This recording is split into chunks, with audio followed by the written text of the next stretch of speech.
சுண்டைக்காயை சாப்பிட்றது சின்னவங்களுக்கும் பெரியவங்களுக்கும் ரொம்ப நல்லது. இருந்தாலும் இதை நிறைய பேர் சமைக்கிறதும் இல்லை, சாப்பிட்றதும் இல்லை.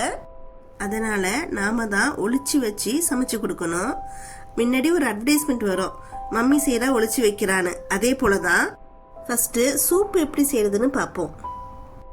கரம் மசாலா ஐட்டம் போட்டு தாளிச்சிட்டு ஜீரகம், சோம்பு, வெங்காயம், தக்காளி, பச்சை மிளகாய், இஞ்சி பூண்டு, கருவேப்பிலை, கொத்தமல்லி, சுண்டைக்காய் எல்லாம் சேர்த்து நல்லா வதக்கிட்டு அது கூட நம்ம புளி கரைசல், மஞ்சத்தூள், மிளகு ஜீரகத்தூள், கரம் மசாலா பவுடர், தேங்காய் பால், கூடவே அதுக்கு தேவையான உப்பு, கொஞ்சம் தண்ணி, தேவையான அளவு தண்ணி ஒரு 5-6 விசில் நல்லா விட்டு எடுத்தோன்னா டேஸ்டான சூப்பு ரசம் ரெடி.